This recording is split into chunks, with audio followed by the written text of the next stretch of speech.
31 मार्च 2022 श्रीलंका में लोगों का गुस्सा हिंसा में बदल गया। सड़कों पर प्रदर्शनकारी कई घंटों तक पुलिस से भिड़ गए। पूरे देश में स्टेट ऑफ इमरजेंसी कर दी गई। कर्फ्यू लगा दिया गया।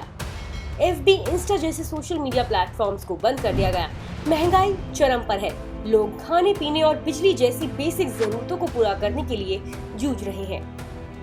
पर ऐसा क्या हुआ कि 22 मिलियन वाली पॉपुलेशन का ये आइलैंड अपने अस्तित्व को बचाने के लिए संघर्ष कर रहा है? आइए आपको बताते हैं श्रीलंका की कुछ economic facts.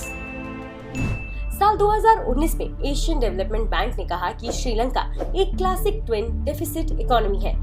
Twin deficit economy का मतलब है कि कंट्री का नेशनल एक्सपेंडिचर उसकी नेशनल इनकम से ज्यादा है और इस देश का ट्रेडेबल गुड्स और सर्विसेज का प्रोडक्शन काफी नहीं है। यानी श्रीलंका व्यापारिक वस्तुओं और सेवाओं का पर्याप्त उत्पादन करने में सक्षम नहीं है।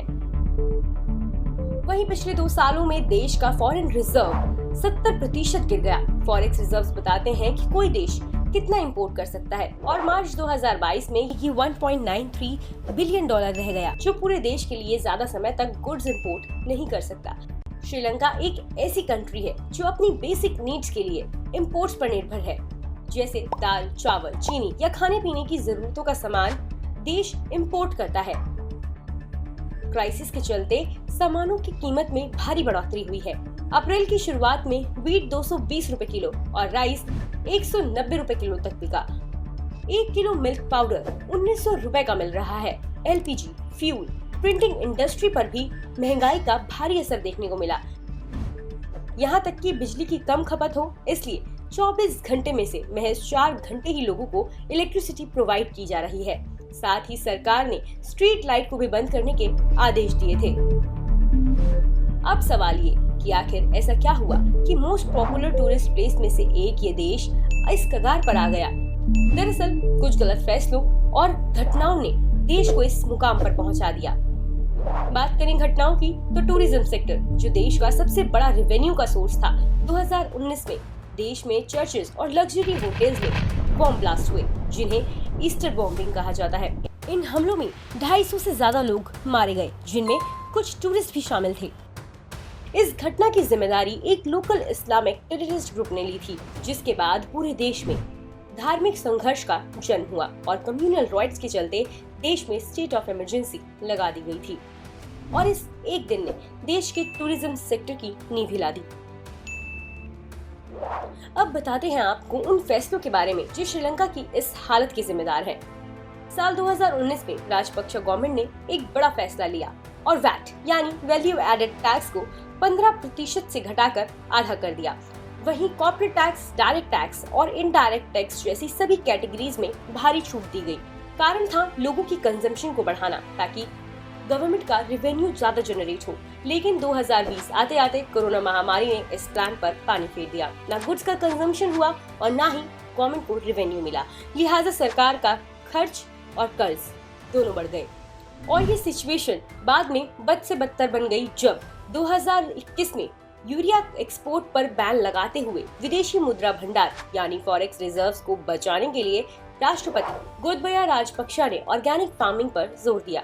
ये एक अच्छा स्टेप हो सकता था, लेकिन इसे यूं अचानक लेने से अनाज के उत्पादन पर इसका असर हुआ, खासकर ऐसे समय में जब देश पहले ही आर्थिक संकट से जूझ रहा था। चावल जो श्रीलंका खुद पैदा करता था, वो भी इंपोर्ट करने के लिए मजबूर हो गया। साथ ही टी जो श्रीलंका एक्सपोर्ट करता था, वो भी बंद हो गया और टी क्रॉप पूरी तरह से बर्बाद हो गया। ऐसे समय में भारतीय सरकार ने श्रीलंका को सरप्लस फूड स्टॉक दिया था। देश पर साल 2022 में $4 बिलियन का कर्ज था, जिसमें से $1 बिलियन SIV यानी इंटरनेशनल सॉवरेन बॉन्ड शामिल है। आपको बता दें कि श्रीलंका के इस डेट का सबसे बड़ा शेयर इंटरनेशनल सॉवरेन बॉन्ड्स का है, जो $12.55 बिलियन है। यहाँ तक कि खुद IMF ने अपने कंट्री इकोनॉमिक रिव्यू में कहा कि श्रीलंका पर कर्ज अनसस्टेनेबल लेवल तक बढ़ गया है और इसे निकट अवधि में चुकाने के लिए पर्याप्त फॉरेक्स रिजर्व नहीं है। वहीं श्रीलंका चाइना की डेट ट्रैप पॉलिसी का भी शिकार हुआ। चाइना श्रीलंका में दूसरा सबसे बड़ा लेंडर है। 2019 में श्रीलंका के बकाया फॉरेन डेट का 10% चाइना का है। चाइना इस वक्त श्रीलंका में 50 से ज्यादा प्रोजेक्ट में इन्वॉल्व है और यही है चाइना की डेट ट्रैप पॉलिसी। पहले चाइना इन्वेस्ट करता है और डेट प्रीपे ना होने की कंडीशन में अपना कब्जा कर लेता है। हालांकि श्रीलंका ने चाइना से डेट को रिस्ट्रक्चर करने के लिए रिक्वेस्ट की थी। अब ऐसे हालातों में जानते हैं कि कैसे कैसे श्रीलंका को हेल्प की जा रही है। पिछले कुछ वक्त में श्रीलंका से कई लोग लाखों रुपए देकर इंडिया की ओर आए। वहीं ये तादाद आने वाले समय में और भी बढ़ने की उम्मीद है, जिसको देखते हुए इंडिया के तमिलनाडु में श्रीलंका से आए तमिलियन को ह्यूमैनिटरी एड्स देने का ऐलान किया। माना जा रहा है कि 2022 की शुरुआत तक इंडिया श्रीलंका को $2.4 बिलियन की मदद दे चुका है। वहीं श्रीलंका ने भारत से $1.5 मिलियन की मदद और मांगी है। इसके अलावा हाल ही में श्रीलंका को पावर सप्लाई के साथ ही 2,70,000 मिलियन टन से ज्यादा पेट्रोल और डीजल का सप्लाई किया है। श्रीलंका के क्रिकेटर सनथ जयसूर्या ने इंडिया को बड़ा भाई कहते हुए कंट्री को क्राइसिस में हेल्प करने के लिए थैंक यू कहा। साथ ही हालिया स्थिति को देखते हुए वर्ल्ड बैंक और IMF से लगातार बातचीत जारी है। श्रीलंका हर मोर्चे पर घिरा हुआ है, अपने आप को बचाने की जद्दोजहद में लगा है। करेंसी का लगातार डेप्रिशिएट होना लगातार चिंता का विषय बना हुआ है। उम्मीद है कि जल्द ही वहां पे हालात सामान्य होंगे और एक बार फिर से देश की अर्थव्यवस्था पटरी पर लौटेगी। अगर आपको वीडियो पसंद आया हो तो लाइक, शेयर और कमेंट जरूर करें। साथ ही साथ हमारे चैनल लॉफ्टेड फैक्ट्स को सब्सक्राइब करें और बेल आइकन को भी प्रेस करें, जिससे अगली वीडियो का नोटिफिकेशन सीधा आप तक पहुंचे।